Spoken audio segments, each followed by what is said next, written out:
Welcome to Health Club with Julia. I'm your host, health coach, and registered dietitian, Julia Campagna. I'm on a mission to bridge the gap between looking your best and living your life to the fullest. After years of over-dieting, struggling with disordered eating, and destroying my social life, I finally found how to reach my dream physique without sacrificing the things I love. Now I'm sharing all my strategies and education with you. We'll be talking all things health, including hormones, metabolism, and lifestyle to help you cut out the confusion and start living. So get cozy and join the club. Hey guys, welcome back to another episode of the Health Club with Julia podcast. As always, I am so happy you are here. And I am so excited for today's episode. I've literally been waiting for this episode for like months, I feel like. Today, we have the prenatal nutritionist, Ryann Kipping, with us. Hello, welcome. I'm so happy you're on today's podcast episode. Yay! I'm excited too. So excited. This one's gonna be great. And it's actually really funny. I don't know, or I don't remember like when or how I found you on social media on Instagram, but Yeah. something came up, maybe it was an explore page or something, and I immediately was like, oh my God, she posts the best information for pregnancy. And as somebody who is also an RD who specializes in women's health, I'm like, I need her on the podcast immediately. And I was Oh, just like, you just post the most helpful information, and it's very easy to understand, if that makes sense. Because I feel like a lot of times people like that's do a my whole goal. roundabout way to get to the point in posts. And Totally. you're just like, this is the information I want to share, this is what it is, and it just makes sense. I And love to hear that. yeah, it's super like absorbable content, if that's a word. It is a word. Yeah. And I feel like preconception and pregnancy nutrition and just nutrition in general is very confusing in and of itself. So when people Yes. kind of explain it oddly on social media and they use that roundabout way, it's just like, okay, I still don't know what the point of this is. Whereas again, you just kind of bring like an ease to nutrition and like an understanding for people that is just like, here's the point, this is what you got to do. And it's like, okay, I like that. I can save that. I can use that. And I can actually like comprehend what you're trying to tell me. So, Yeah. Yeah. No, but absolutely. I mean, that is the whole goal, right? It's like yeah. there is a so much, we're in this like era of information overwhelm where we have this platform where we have all of this information at our fingertips, which seems great, in theory, but then it's a double-edged sword because at the same time you're like, well, now there's too much. I don't know where to turn. I don't know where to look. So-and-so saying this, my doctor saying this, but I read this and she's saying this, and it's just like, oh my God. And then throw pregnancy into the mix, Mhm. and it's like twice as confusing because now you're like, wow, this is even more important. Like I care even more. And people are just more just aware of anything and everything they're putting on or into their bodies, when they become pregnant, or even when people are thinking about trying to conceive, talking about the preconception phase too, especially with populations that I think would be following dietitians. They want to learn, they want to know this information. So it's just like they want it, but then they're still confused because there's so many voices and so many people saying different things. So that is my entire goal of what you just said, is like, okay, how can I offer this information in a way that is science-based yet still easy to understand for the everyday consumer, because some people will go too off the rails with like all of this science stuff, and it's like people are just scrolling past that stuff because they're like, I don't understand what they're saying. So it's very, you have to walk that fine line in the middle of like, okay, I do want to make sure everybody knows that this is coming from an evidence-based perspective, but at the same time, like, we are real humans. We don't walk around and we're not like walking robots where we're like, but this study said that. Like, we're actual human beings. So it's like, how can we translate this into everyday life? So that's the entire goal of my social media.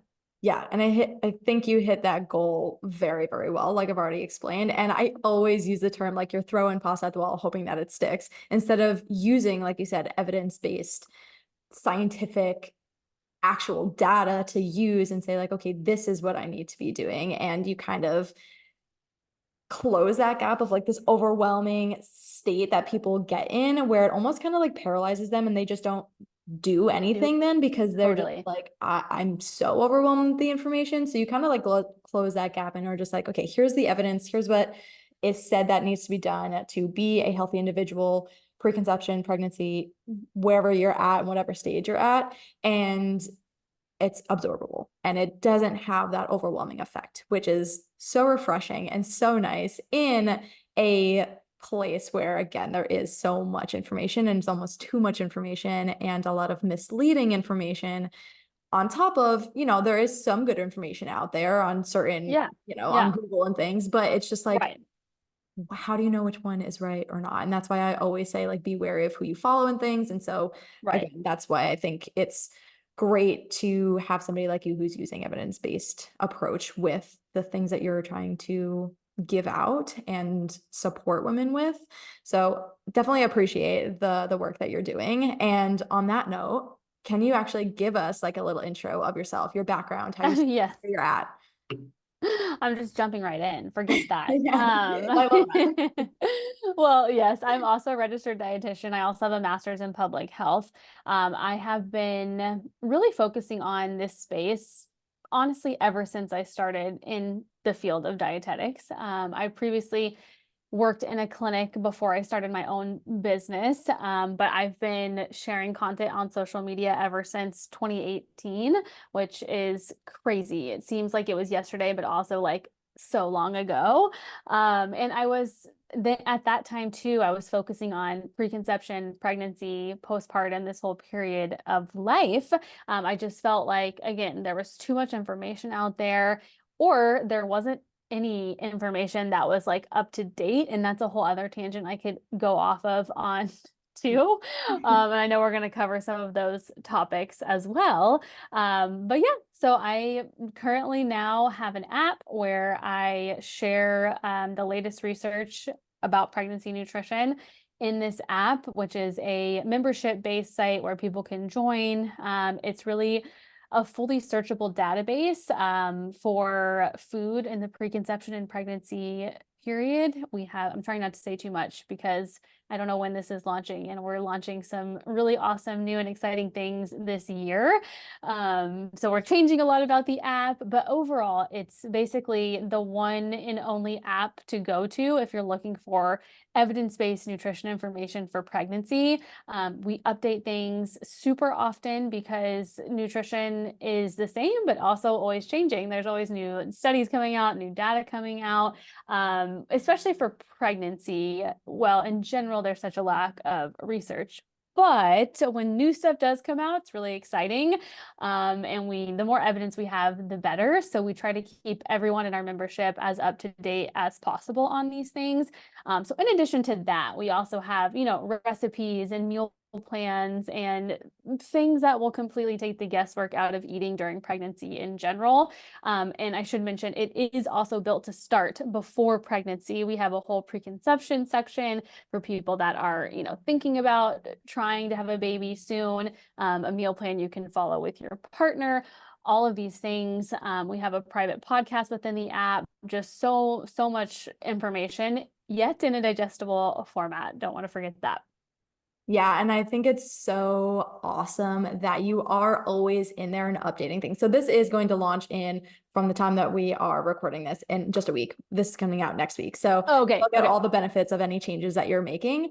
perfect. But I think it's so important to keep going in there and updating because things are always changing. If you had the same app that you did 5 years ago compared to now, like so Yeah. much changes in even a shorter time frame than that, but being in and updating, and you can see that like you're on top of everything, even in, again, just like your Instagram stuff. Like if there's a recall, you're like, hey guys, there's a recall, salmonella, just letting you know. Like you're on top of I'm everything. trying. I'm trying. And yeah, it shows. But it's great that you like update that and it's so comprehensive. So also with that, where can people find you? Do you have a website? Where can they find your library, Yeah. your app, and all of that? Yeah, so the app is available on any app store. Just search the prenatal nutrition library in your app store and it'll come up. You can also go to the website, which is just the prenatalnutritionlibrary.com or the prenatalnutritionist.com. You can go to either of those. We'll have more information. And then, of course, you can find me on Instagram and TikTok, both platforms. I'm at prenatal nutritionist on there. We post content every single day on both of these platforms that is totally free. But of course, if you want to dive deeper, get access to that searchable database, all the other goodies inside the app is where, the goody stuff is. Love that. Well, thank you for not only supplying the free information for people out there who do want to just kind of scroll on Instagram, TikTok, but also providing such a great database for women who are trying to conceive or pregnant and just need some actual evidence-based support and knowledge for their journey that they're going. So again, appreciative of you and the work that you're doing. And so many people could benefit from that because it's so comprehensive and in-depth. So again, if you're listening and you are in one of those boats, preconception, pregnancy, anything regarding pregnancy, go check her out on her socials and the app. Do yourself a favor. You're going to love that because it's confusing. So let's take out the confusion and just help you out. So I love that. Yeah. Thank you for sharing all of that and helping us get to know you a little bit more.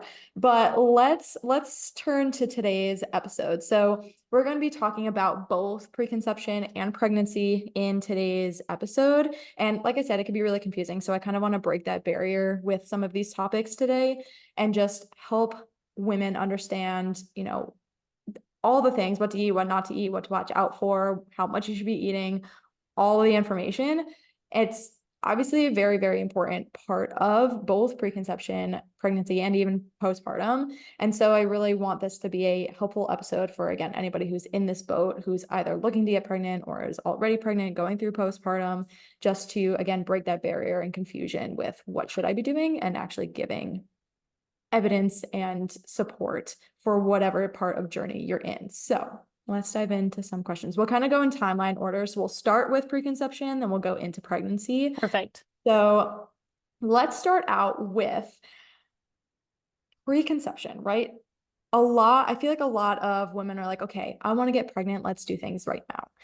But is that the best thing? So when would you say is the best time to actually start focusing on like preconception, health, nutrition, if somebody's looking to go that route? Yeah, I think if you're already in your mind thinking, I want to start a family soon, now is the time. If you're already having that plan in place, you're talking about it with your partner, you're ready to go. Like you're ready to start making those changes. With nutrition or any lifestyle change, it's not something that's going to happen overnight, It's something that takes a gradual process to do, especially if there are, you're like, oh my gosh, I need to start drinking more water. I need to start exercising more. I need to start focusing on eating more vegetables. And like there's this list that's piling up. First of all, wouldn't recommend doing the entire list at once.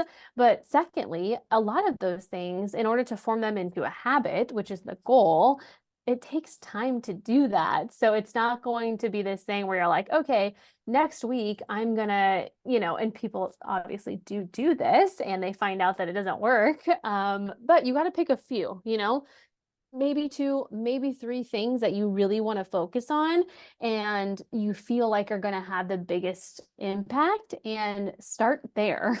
You'll often hear the blanket recommendation of 3 months before you should start taking a prenatal vitamin and doing some of these things. And that's great. I mean, if that is the time that you have, perfect. I mean, it's never too late or too early to make any sort of nutrition or lifestyle change, right? But it is true, like if the best time was probably weeks ago, the next best time is now, So start wherever you can. If, I have tons of people too that will message me and be like, I just found out I'm pregnant. Like surprise pregnancies happen all the time. So it's not something that you need to beat yourself up about like, oh man, I should have been doing this. I should have been doing that. You just really have to focus on the present moment and think about what you can accomplish at this time. If our goals aren't realistic, it's never going to happen. So it's like thinking about what you can do. Okay, I can start drinking an extra glass of water. I can start going on a 10-minute walk in my lunch break. Like, think about things you can accomplish, because I think so many of us set out, we have these massive big goals, which again, fine, great, we love that. But at the same time, it's like if you start going after those goals and you don't reach something super quickly, we oftentimes are just like, forget it altogether, because we can't do this massive overarching thing that we're looking to accomplish. So it's just a long roundabout answer of saying anytime's a good time. Yeah, just start. Yeah. And again, I love that response because I think it takes out the overwhelm, because some people probably do think, oh, I Yes. want to start having kids. And it's like, oh my God, but like, am I Yeah. too late? Am I too early? What do I need to do? Right. And they kind of get in this overwhelmed state. On the other hand, sometimes people do have like, not planned pregnancies and they're like, oh my God, I should have been prepared more. And I think just hearing that takes out that overwhelm and like you're okay wherever you're at. I do agree though, if you have a lot of things that you want to change about your overall health, starting as soon as you're thinking Yeah. about these things is probably best to, again, reduce that overwhelm with it. Not necessarily Yes. better to start a year out versus 3 months before, Right. but because you want to reduce that overwhelm and actually get into a routine with the things that you're changing and make those a habit. So Yes. that I think is such like a reassuring answer for anybody that's like stressing about when they want to have Yeah. kids, how much they need to prepare, what they need to be doing. Just like slow down, take a deep breath. You're Yeah. okay. And just start on the small tasks and baby steps along the way, and not just like take Yep. a giant step forward and then overwhelm yourself. So that's a reassuring answer that you're good no matter where you're at in Good. your journey. um, but with Absolutely. yeah, but with preconception too, what are some things that somebody might need to be focused on a little bit more in terms of, I mean, this could be anything, but also in terms of nutrition, like what are some things that they might want to start incorporating more of? Yeah, absolutely. This is, again, I think a lot of people intuitively know the things that they need to work on, especially each of us as individuals. I think we all intuitively know, oh, I'm not eating enough vegetables. Like, I'm really lacking some of these things. Like, we know. I think we all know. When we think a little bit deeper, though, and so those are great, right? Because let's just start there. If you're not completing like the basic nutrition, fundamentals, as in like drinking enough water, eating enough fruits and vegetables to be hitting a certain fiber goal, if you're not eating enough protein throughout your day, these things are fundamental things. So if you feel like you don't have a grasp on these types of things, then honestly, you really have no business adding in the like, what supplements should I take? Should I be focusing on eating broccoli cooked instead of raw? Does it have more nutrients in this? Like, those are really details that I wouldn't even think about if you didn't have these basic nutrition fundamentals as like habits into your life. And so if you're thinking about those and you're like, okay, yeah, I really am not doing well on those vegetables, then it's like, okay, let's think about how we can make that as easy as possible in your life. We're all super busy.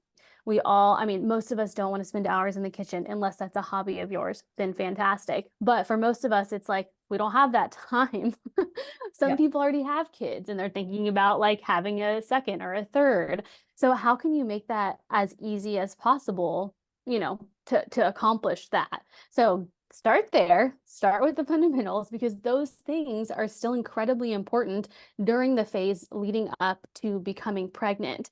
This preconception phase is super important. And the whole reason we're even having a conversation about it, the whole reason we talk about it and focus on it in the app, is because it is incredibly important. There is a lot of research and more research coming out surrounding how important this time before pregnancy is for your pregnancy outcomes, not only for the baby, but for you as well, right?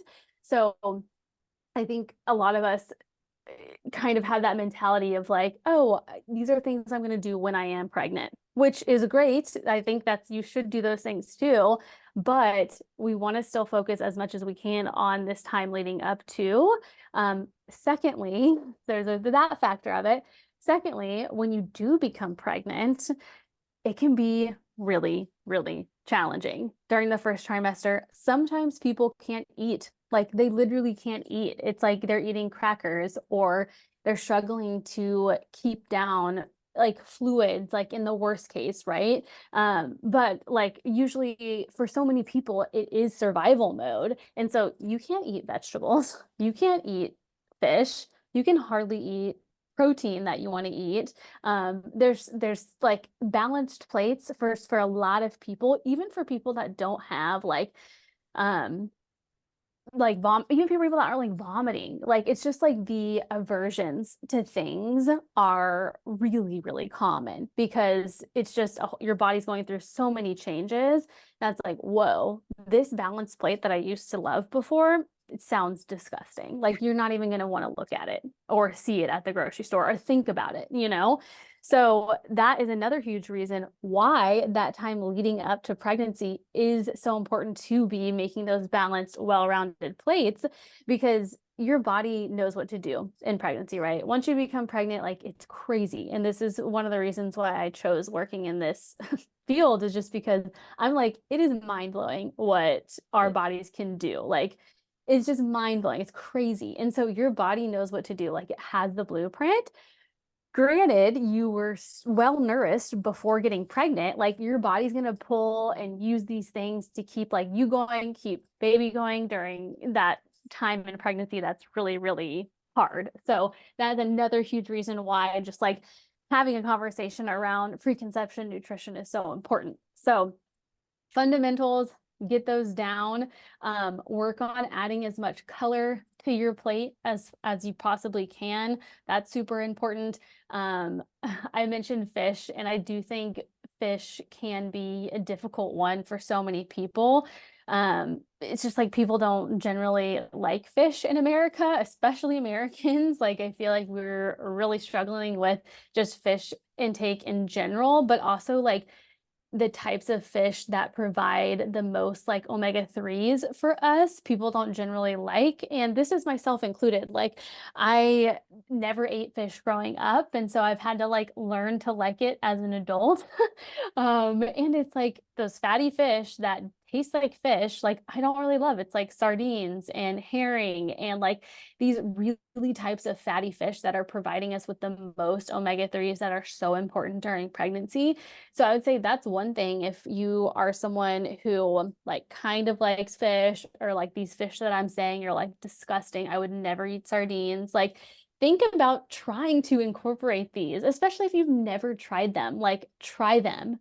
Try different recipes. Like try to find ways that you like some of these foods that are the most nutrient dense before you become pregnant. Because I guarantee you, when you are pregnant, you're probably not going to want to like, again, spend hours in the kitchen. You might be sick for longer than you think. Fingers crossed, like some people escape it completely. So I don't want to like push that aside. Like some people aren't sick for very long either, but you never know. So it's like just try to work on some of these things now before you do become pregnant. And seemingly like just things become more challenging and things like that. Yeah, the foundational piece is so important simply because I feel like, okay, people think pregnancy and they're like, oh my God, nutrition during pregnancy. And they kind of move past the preconception part so quickly and they don't Right. acknowledge how important that is. So again, you emphasizing that like because of certain circumstances during pregnancy, and yes, of course, pregnancy nutrition, like during the actual time that you are pregnant, super important, but that time leading up to it is just as important, I would argue, for many different reasons, and some you pointed out here. And again, the foundations, those are some things to think about in that time that we talked about. If you have this laundry list of things you want to improve upon, focus on the foundational elements that are necessary for just overall health, not even just talking Yes. about pregnancy, like just Yeah. those foundational pieces that are obviously super important for preconception and pregnancy, but just important for your health. And that needs to be the starting place, and really analyze. Some people are, can say easily, oh, I get my vegetables in. And then you actually look at what their food Right. diary is, and it's like you have one vegetable on like a random Thursday, and then that's it. Yeah. So Yeah. actually check in and like actually analyze what your habits are like and work on those first and foremost. And side note with the whole sardines and like fish, yes, there's a lot of foods that are super rich in nutrients that people get skeeved out about. My Hmm. grandma has sardine sandwiches. I don't know how she does that, but God bless her. But one that I like, just going off of what you were saying, is liver and like organ meat. Yeah, That's one that skeeves a lot of people out. That's very totally. nutrients. And one thing that I love to do is like put that in meatballs, put that in different recipes. Like you can Yeah, hide those kinds of things pretty easily, just like you hide anchovies in Caesar salad. I mean, who doesn't like a Caesar salad? But there's anchovies in it. totally. And there's so many people that I'm like, oh, that has anchovies. And they're like, no, I never knew that. And they don't know because it doesn't taste like the actual thing. So there's a lot of ways that you can go about getting in those nutrients without just like slugging down a sardine and like Yeah, trying to plug your nose and hope for the best. yeah, So there's definitely ways to go about that. But I agree, the foundational element has to be like the first and foremost thing that you really focus on preconception, when you're like, okay, I eventually want to get pregnant. Look at your foundations. What are they like? And try to improve those. So totally agree with all of that. Um, And I want to talk about supplements for a second because, you yeah. already highlighted supplements, and obviously specific supplements are going to be specific to the person and what their Yes. actual needs will be. And so not everybody is going to have like the same exact supplement layout, because maybe you just don't need that. Maybe you're Hmm. not vitamin B deficient and you don't need certain things. So can you give us, though, some supplements that you would recommend to general public for preconception that would help benefit pretty much anyone? Yeah, I mean, generally a well-rounded multivitamin slash prenatal vitamin is going to benefit most everyone. I would, of course, second what you said. Supplementation is something that's super individualized. You'll notice on my social medias, there's never been a time where I've come out and said, anyone who's everyone should be taking this prenatal vitamin, because that just doesn't make sense. Like you like literally that's like such bad practice as a dietitian would be to do that.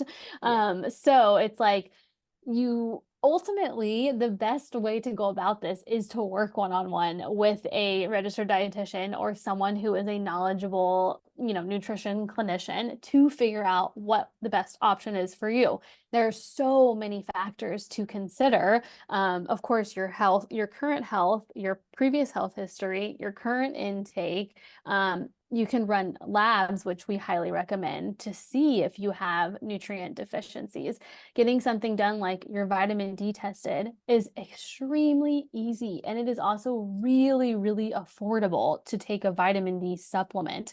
You'll see a lot about everyone's deficient in vitamin D, and it is pretty common to be deficient in vitamin D, but that's not to say like, I'm just not even going to test. I'm just going to start taking this. Like, I would never, ever recommend that. I think that's something that is a little bit scary about social media today, is that tons of influencers will post about certain supplements they're taking.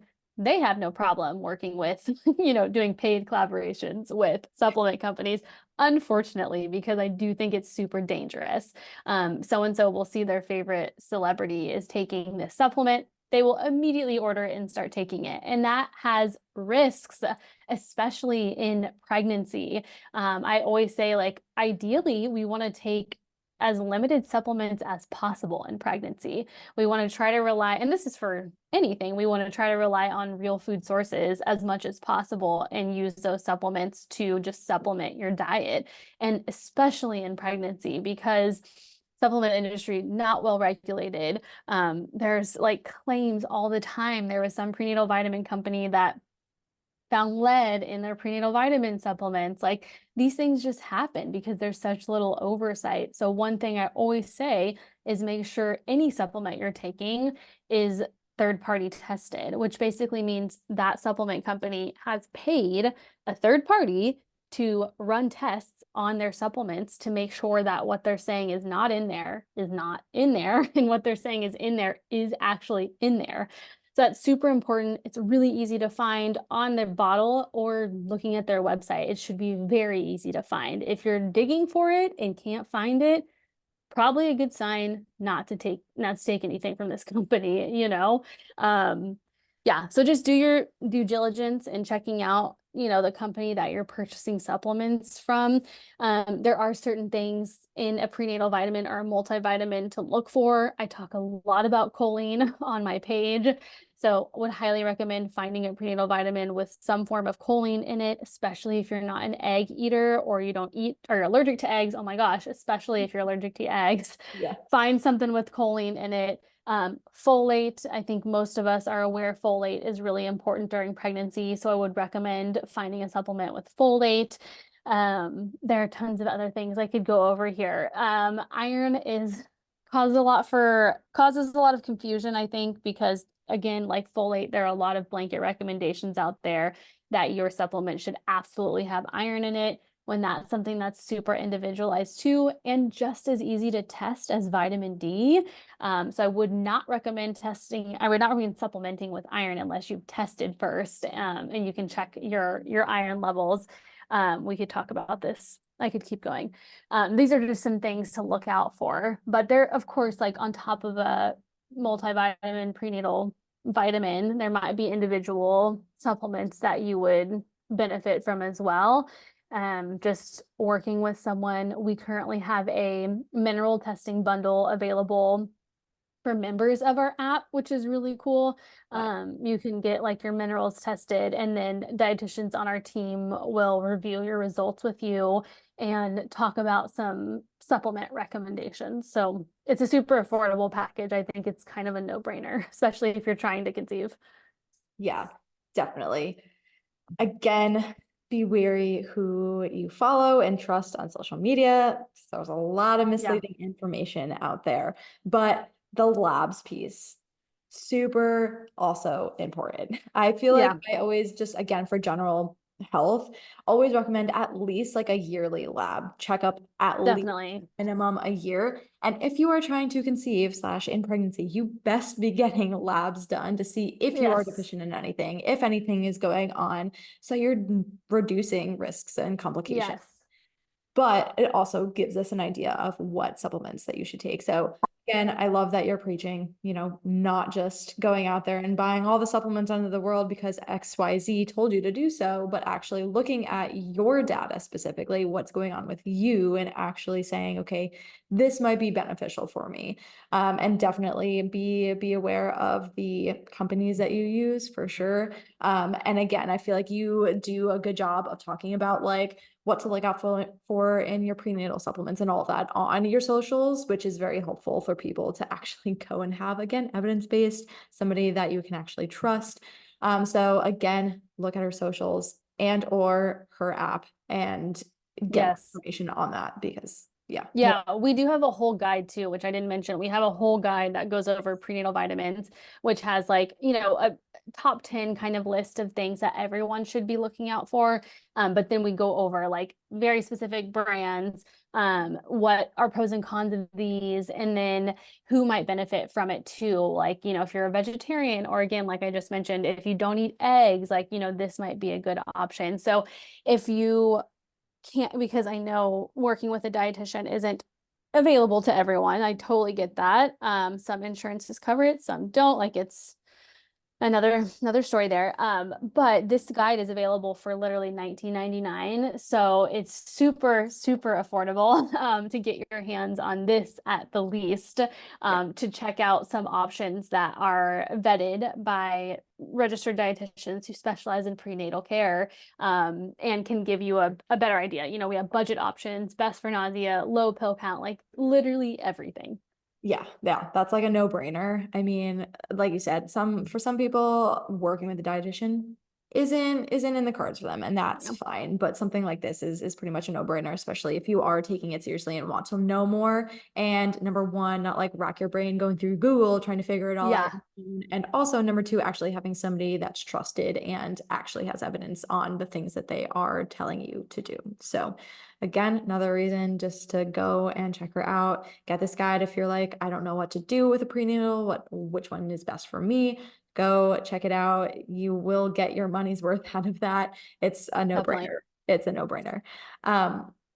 And so the next question that I have is actually, I'm actually curious on your thoughts on this. So when people or women are looking to conceive or are pregnant, most of the advice and nutrition and all of the kind of like baggage is put on the woman, right? Like you need to do Yeah. this, you need to do that, like make sure you're doing this, you gotta not eat this, do that. But what about men in this situation? How important is the men side to nutrition, especially in preconception? Obviously, because during pregnancy, it is more the woman's job, but preconception, what is your thoughts, advice on men? It is takes two to tango. So kind of give me your thoughts on what they should be doing, or maybe they don't have to be doing things. What is your overall thoughts and advice on men's side of health and nutrition? Yeah, oh my God, absolutely. I love to even mention this and talk about it because it is absolutely true that the partner part of pre-pregnancy is incredibly important still. I think there's more and more research. This is like a newer area of research, I believe. Still need more on it for sure, but there is a good body of evidence there that tells us, yes, it is important. It absolutely is important. It is 50% of what is making up your baby. Of course, in pregnancy, you're the one carrying the baby. And so, unfortunately, there's not much that your partner can do in the means of that realm. I wish that would change. That'd be great. Like, could we do this? Like, carry Yeah. it half the time, like we carry it half and they carry it half? Like, that'd be Right. fantastic. But no. Anyways, no, that's why I mentioned preconception too earlier, and I was talking about following our preconception meal plan for both partners. That is ideal situation. It is fantastic. When I had clients that their partner was super on board or they would like hop on the calls with us, like Okay. amazing. I just love that so much. I'm like, if you have your partner on board to like make changes with you, go plan the meals with you, like that just makes it so much easier to have like a little partner along with you doing it because it can feel super lonely. I think just like going towards any goal, it's great to have like a team around you. If you're like trying to run a marathon, like, oh my God, how much easier is it when you have like a run group to do it with every week, you know? So it's the same thing. Like it's really nice to have someone else there with you, like working on these goals in supporting you.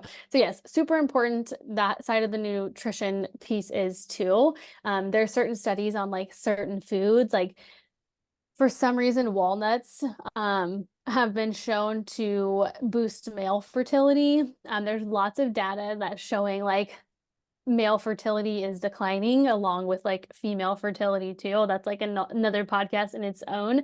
But there's all sorts of interesting research out there on male fertility. We do have a full guide specific for sperm health, male fertility in the app too, that goes over some of these other foods that are important and it's similar nutrients that are important for females too in the preconception period. So things like folate and iron and iodine and antioxidants. Again, when I mentioned try to add as much color to your plate as possible. That's going to be the same thing true for your partner when they're planning, this journey as well. So there's absolutely things that your partner can focus on their own with you. I think it's just such a cool journey to take together. And same thing, like the sooner they can start, the better as well. These things just they take time.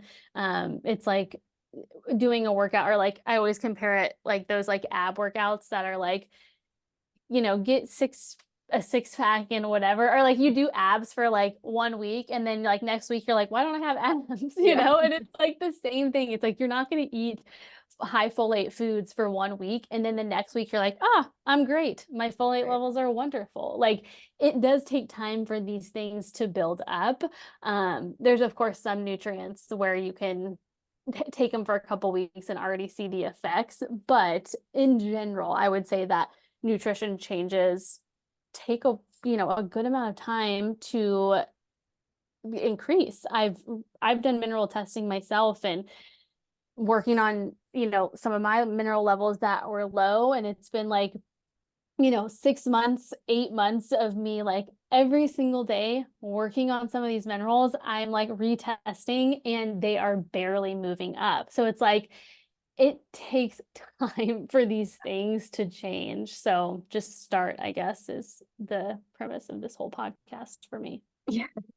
Yeah, and I love that premise because it is so true. But I love the like support aspect with the men's health because it is a lot easier and more enjoyable and more fun when you do have somebody Yeah, doing kind of the same things as you. So it just brings in that level of support. But I also again do want to emphasize that like men's nutrition is just as important because again, like totally is. female gets the brunt of it all. Like it's your job. You got to take care of yourself for the baby, but it's Mhm. also up to the men. Preconception, it's up to the men Yeah, as well. And so it is both parties that need to kind of be aware of what they're doing when they are trying to conceive in that preconception stage.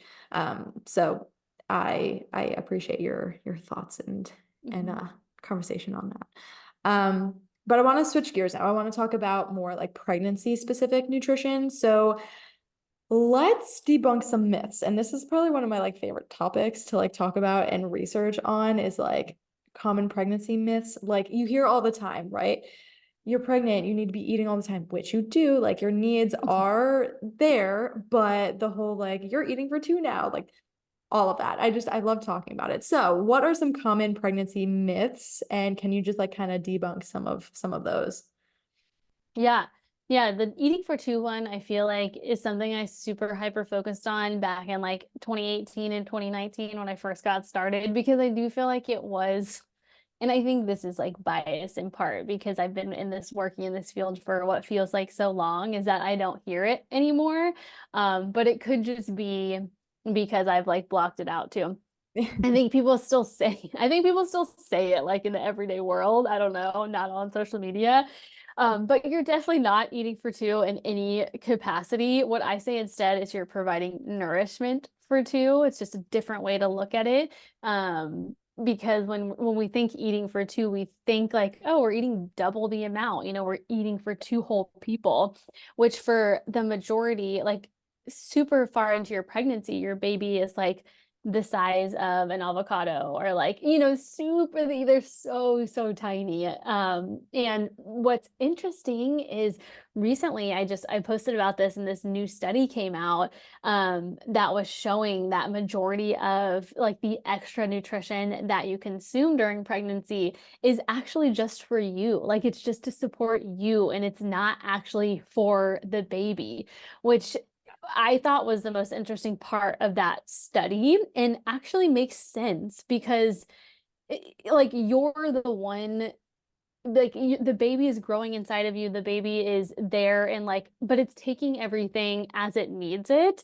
So it's like your extra calories, I'm not saying this in the most succinct way, but like the extra nutrition that you're getting in, you focusing on some more of these nourishing foods is more so there to support you through this journey, to support your energy levels, to keep you going, as opposed to that going into you and directly to the baby, I guess is a better way to say it. I just think that is crazy interesting.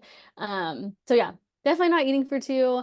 There are no calories that double. There's really no nutrients that your needs double for either. There are some that your needs do get pretty high for, like iodine is one that your needs do nearly increase by 50%.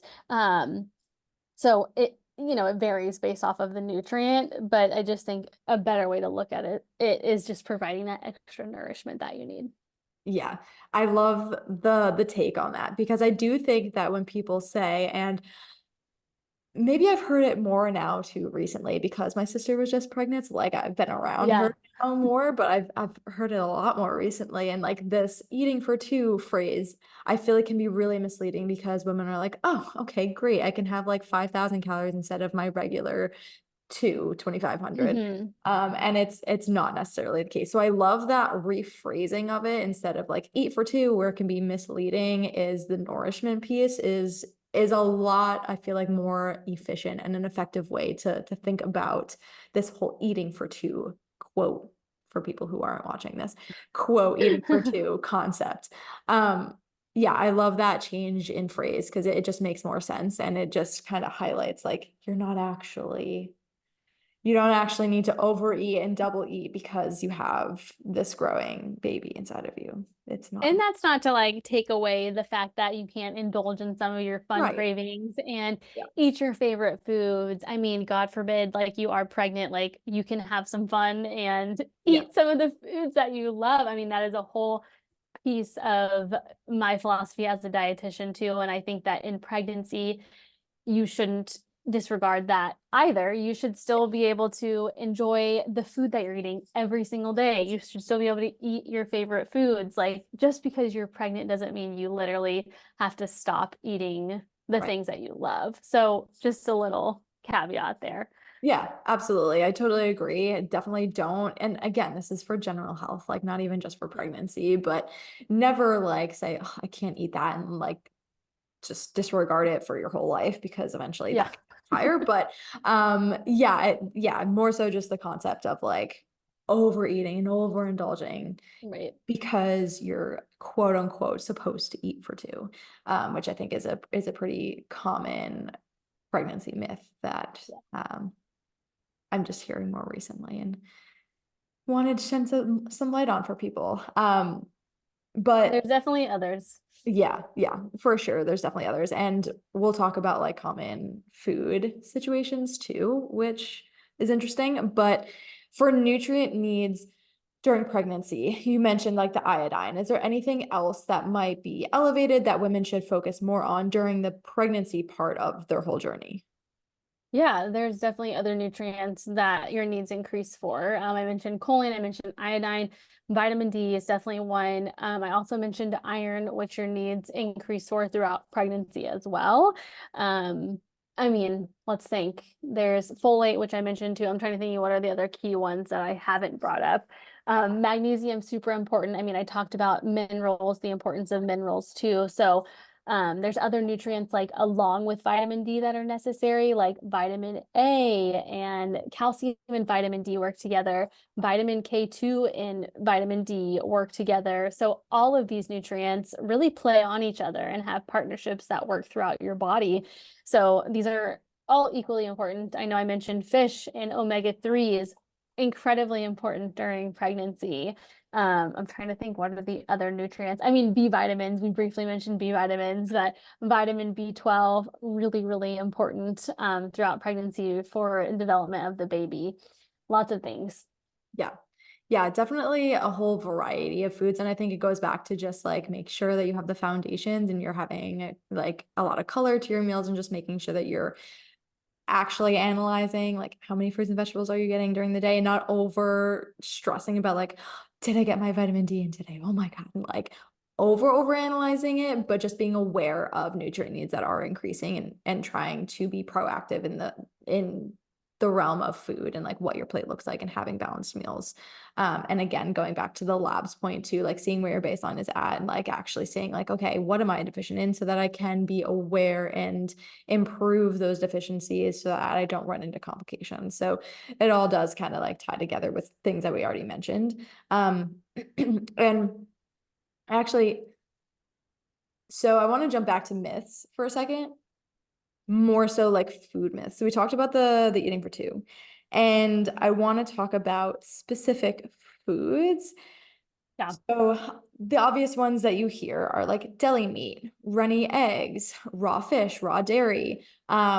What are your thoughts on like these common foods to avoid? Is it true? Should we be taking some of these with a grain of salt? What is actually like what do we need to avoid and what is like do what makes you feel best? Yeah, well, I mean, in general, it's do what you feel comfortable with, right? It's my whole goal is to provide you with the evidence and the science that we have available so you can make the best decision for you in your pregnancy. The decision that I make is going to be a different decision than my neighbor. It's going to be a different decision than my sister, probably. It's going to be a different decision for, some of my best friends. Like it just is because once we learn the information, we all take that in different ways. Some of us think like, oh, wow, that risk is super small. Like I'm craving this. I have no fear in eating some of these things. But some other people think like, you know what? I don't really need it. I'd rather just not eat it. And that's fine. Yeah. That's great. Like I think we all just need to be confident in the decisions that we're making and move on. But I do think it is super important that you get the information, the real true evidence and information to make that decision. I think a lot of us kind of get in the trap of like, oh, this is what it is, and these guidelines from the 70s, I'm just taking them and I'm running with it. And for that, I'm like, if that's you're happy with that decision and you're just like whatever and you're great, like I'm good with it too. But it's another thing if you're miserable and you're like you feel stuck and you still overwhelmed, then hello, the information is available. Like get this information so you feel more confident on what you can choose to continue to do and continue to not do. Um, the food safety thing it's still a big deal. We still want to be aware of food safety because it is extra important. When you're pregnant, your immune system is slightly suppressed, so you are more susceptible to getting sick from anything, to getting a cold, to getting foodborne illness. You're just more susceptible. And then on top of it, it's more important, whenever you do get sick, it's affecting more than just you a lot of times. So that's why the education around it is important, and it's still important to be aware of these things. It's just, again, understanding your risk and what you feel comfortable taking on. The last thing before I dive into some of these, if it's not worth your mental health, because mental health is like the number one thing here. If you feel like, oh, I'm going to eat this sandwich, right? And then like you're going to think about it then the whole rest of the day, the whole next day, maybe the whole next day after that, then it's not worth it, it's not worth the mental health spiral. And that if that is you and you're like, "Oh my God, I would feel so guilty, I would have anxiety afterwards," then it is not worth it. You just should not eat it. But if you are like, I feel confident eating it, I'm going to eat it and I'm going to move on and I'm going to be fine, then that's a different story. So I think protecting your mental health is a really important piece to consider when you're thinking about any of these quote unquote foods of caution. Um, so when we think about it, like the dairy one, majority of our dairy in the US is pasteurized. So very safe. It's really easy to check too at the grocery store. You can literally flip over a label, see if it's pasteurized or not. Um, the other thing I will say is that just because it is pasteurized doesn't mean it can't cause you to get sick. That is just a process, a heat treating process that greatly reduces the risk of anything growing in it. But a pasteurized cheese can still be left sitting out on the counter for too long and start growing something. So another thing I like to say about the food safety aspect is that no one food is guaranteed safe or guaranteed unsafe. We can't say that. You can go on the CDC foodborne illness outbreak list and you can see like there's been some boxes of cereal that have caused foodborne illness outbreaks. There's been like cake mixes, like just the most random things that you would be like, how is that like causing, like how is something growing in that? It's like shelf stable and sitting there forever. And like, so these things just happen. Like it's really like hard to say for sure, don't eat this for sure, because any of these foods could cause, you to get sick. That's the whole thing with sushi too.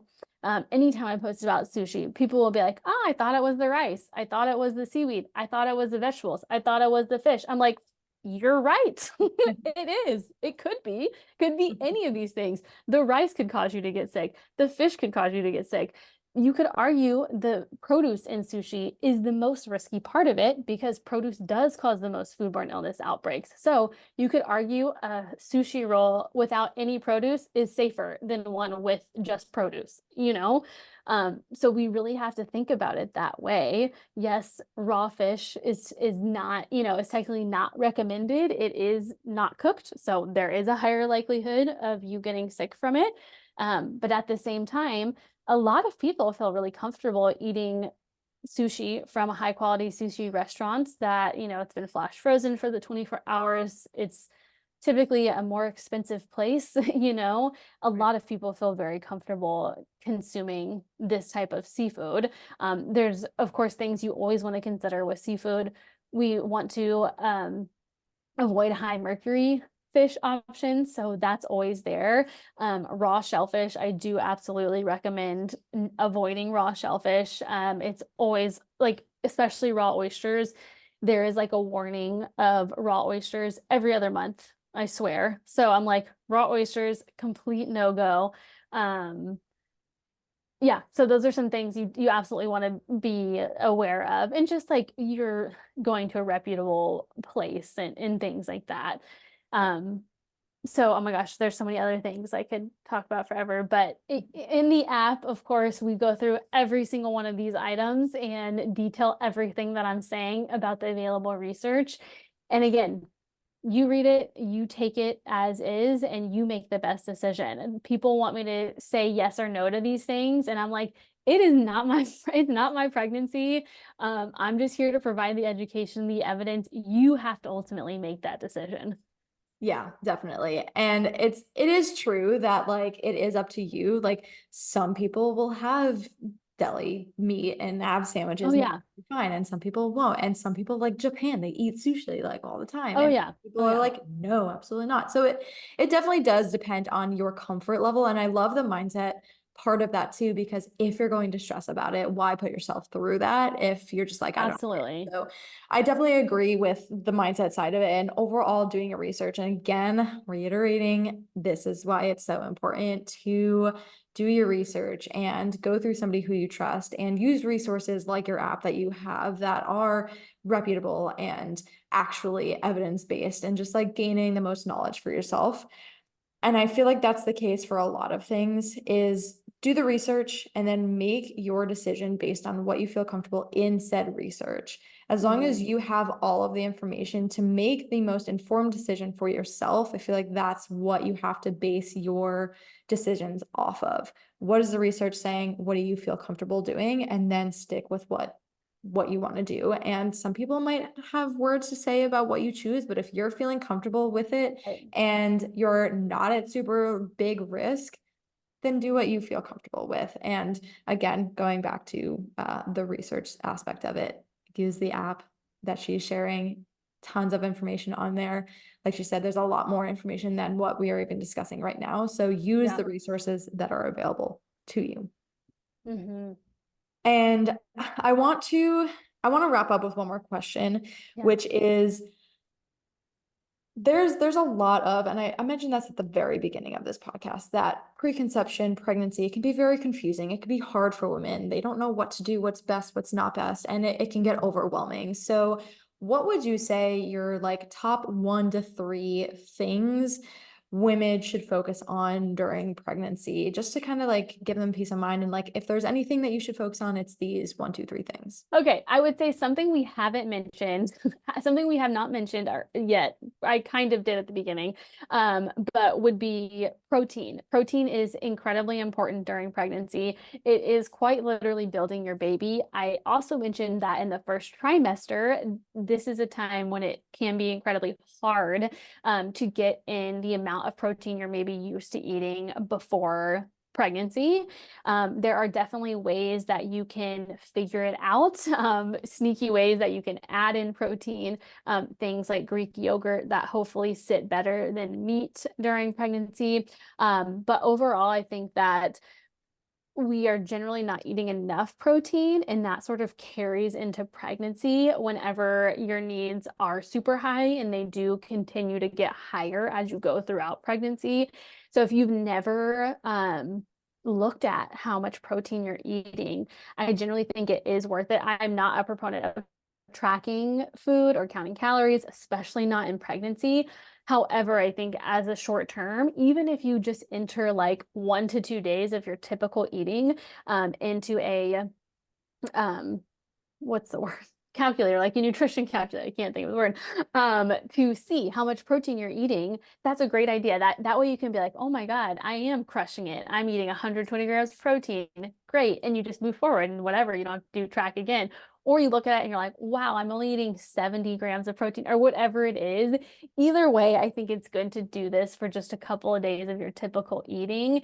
And then from there, you can figure out like, oh, I could really add in more protein here, or I could boost the protein of this by, adding a scoop of chia seeds or whatever it is.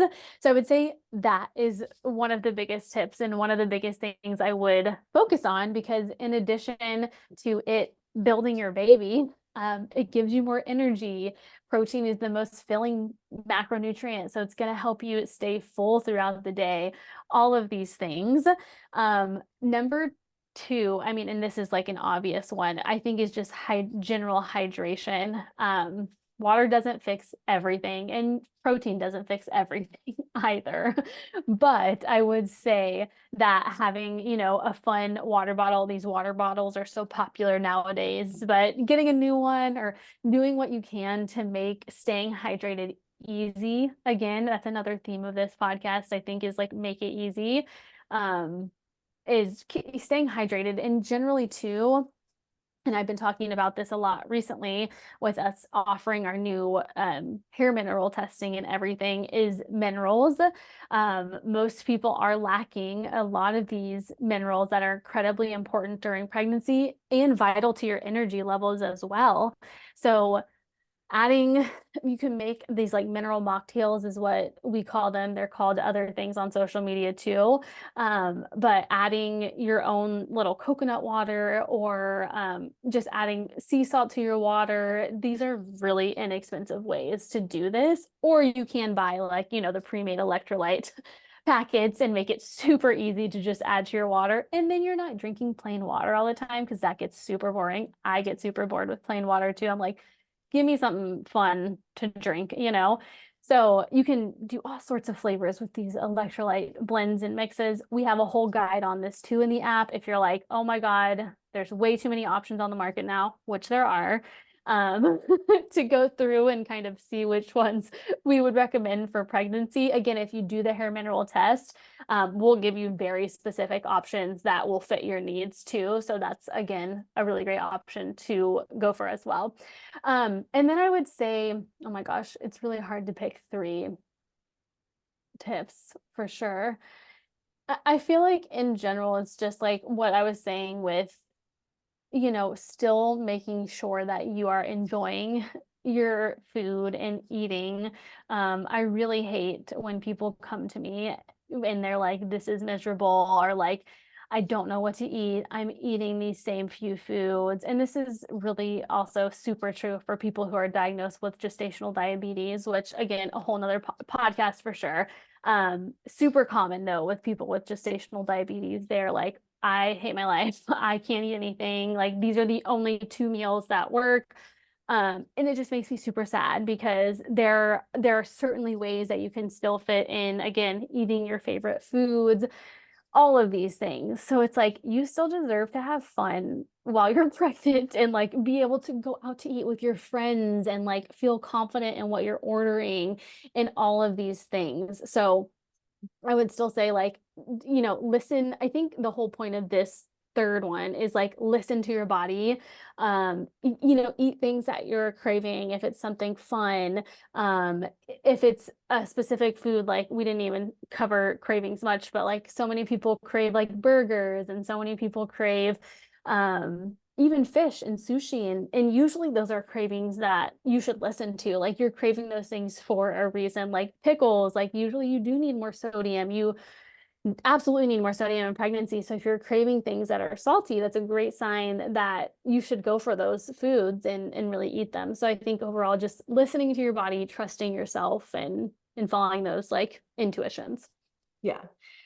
These were three very, again, theme of the episode, easy and effective things to focus on. So again, if you are just like, there's just so many different moving parts to pregnancy, I think these are three great, easy, effective ones that anybody can follow and enjoy their pregnancy and not make it so overwhelming along the way. But I think that this is a very well covered podcast episode. I think we went over so Good. many different things, and I hope whoever is listening, whether you are pregnant or you're trying to get pregnant or you're just thinking about getting pregnant in like the near-ish future, hopefully you can take this, sit on this, and have learned something from this.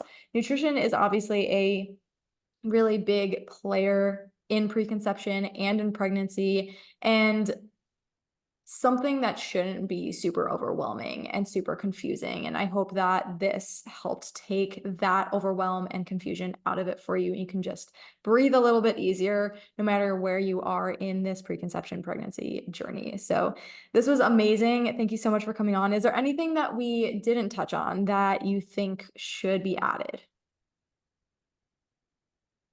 I feel like we covered a lot, honestly. There's tons more, of course, so much more to talk about as it relates to preconception and pregnancy nutrition. But hopefully, you all come follow me on social, come say hi. Again, tons of free content both on Instagram and TikTok. I also have a blog, so that one's the prenatalnutritionist.com, where we post a new blog post every week too. We add a new piece of content to the app every week. Yeah, if you're interested in the app, you can actually download it for free to check it out and see what's going on inside of there. And then we have a ton. I mean, we're like totally rebuilding the app this year. So we have so much exciting stuff planned with like the meal plans, and we're expanding, and it's just crazy. So this is a really good time to join us in our app and membership. Yeah, absolutely. Guys, take advantage of all the free resources and the Yeah. knowledge that she is giving. If you are somebody who really does need extra help, check out her app, use her. She's very knowledgeable. She gives a lot of great information. Hopefully, you guys even glean this from this episode in and of itself, that she knows what she's talking about, and you can definitely trust her with information. So go check her out on socials. If you need her app, use that. The guide on the supplements, use that. There's a lot of things that she has available for you, so use them as you need them. But again, thank you so much for coming on, and that is a wrap for this episode. Woo-hoo. Thanks for having me. Thank you so much for listening to another episode of the Health Club with Julia podcast. If you loved the episode, share the podcast and tag me, and subscribe so you don't miss any further episodes. If you have any questions, feel free to send me a DM. Thanks for being a part of the club. See you next time.